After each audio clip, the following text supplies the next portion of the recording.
Diddy as bad as Epstein. They say that the sex rooms were allegedly filled with toys, bondage, cameras, hidden cameras all over the place. So if you were in one of those parties, you were being recorded from every possible angle, including angles you wouldn't have even known about at these freak-offs. Someone said, in my opinion, he's as bad as Jeffrey Epstein, said the federal source about the late PDF file who eliminated himself behind bars. Said these women are young.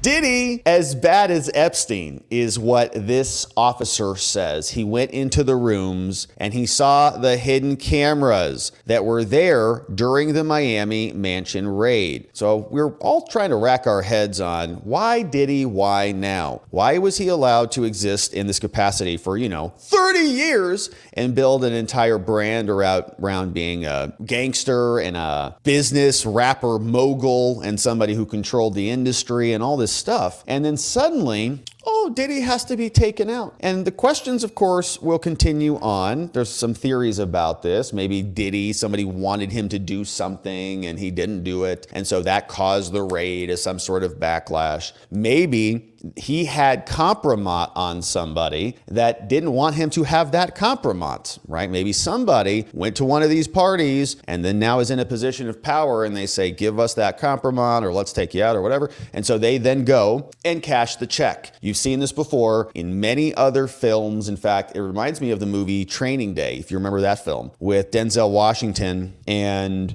that other guy. When they're there and they have their friend who is kind of this bad guy, he's got a bunch of cash, they use him and they use him and they use him until they don't use him anymore, right? They don't need him anymore. He's very useful as this go-between, this kind of pseudo law enforcement, a friendly individual, but this criminal element as well. And then suddenly they tax him, right? They got to tax him, take him out, go collect everything that's been gained from the honeypot. And so this is what we suspected when this was happening, that there were going to be hidden cameras, there were going to be a bunch of celebrities caught up in this thing. And so somebody is now taxing Diddy. Who is it and why is it happening now? We'll have to find out. But new details have emerged. They say that the sex rooms were allegedly filled with toys, bondage, cameras, hidden cameras all over the place, lingerie, according to a federal source, saying he's as bad as Epstein. This is one federal source, okay, as bad as Epstein. One of the Department of Homeland Security agents who helped raid the Florida abode claimed the music mogul had rooms that were dedicated to this indicting, with cameras all around. So if you were in one of those parties, you were being recorded from every possible angle, including angles you wouldn't have even known about at these freak-offs. And people were forced to have intercourse, allegedly, and all the things. There's Epstein, remember him. Someone said, in my opinion, he's as bad as Jeffrey Epstein, said the federal source about the late PDF file who eliminated himself behind bars. Said these women are young. So that's the next question, okay? Now we're asking about the distinctions between Diddy and Epstein. And if they're not underage, right, if they're not illegal, then the defense is going to be, well, they're consenting adults. Okay, they're not prostitutes, they're models. They flew across state lines on their own volition. They were there to show up at these parties and have fun and look good and all the things,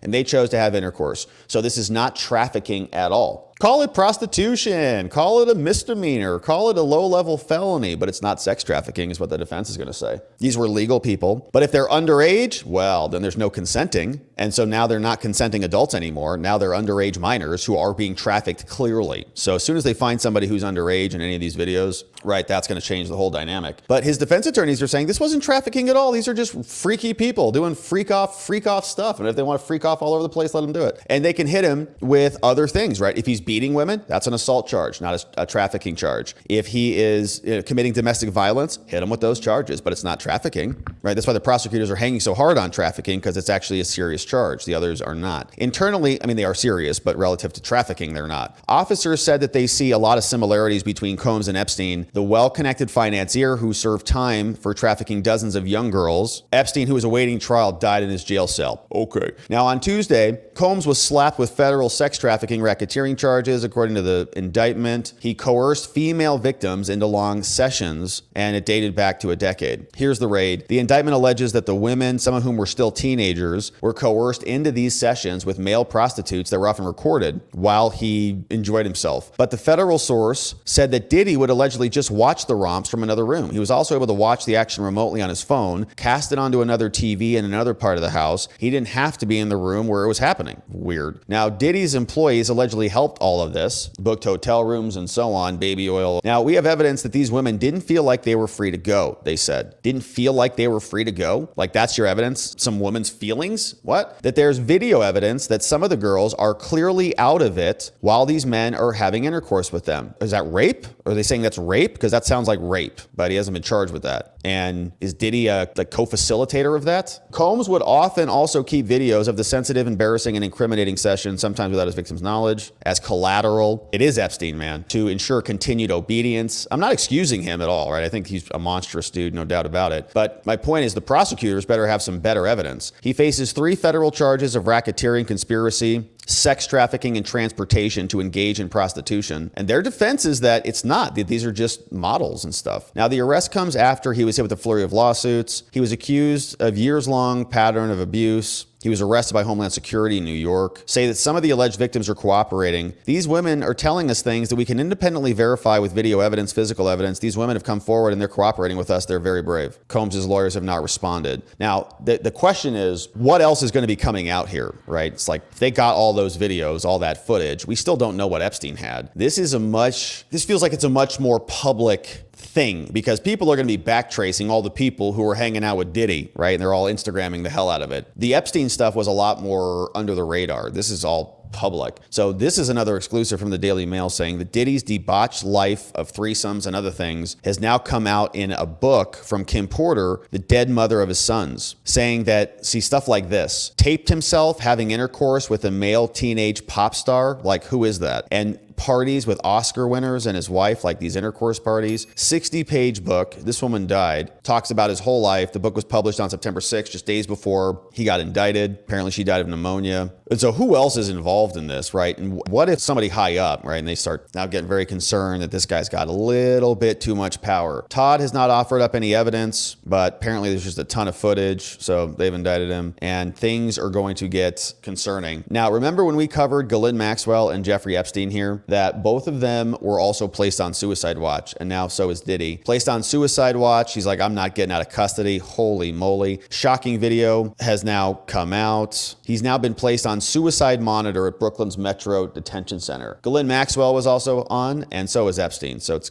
almost standard procedure in something like this. He was arrested and indicted earlier this week. Combs was remanded after a judge denied his $50 million bond, and so his life has changed dramatically. No more freak-offs. Well, maybe there are some freak-offs, but not the same kind. So very interesting stuff there with Diddy, and we'll see if there's any other developments there.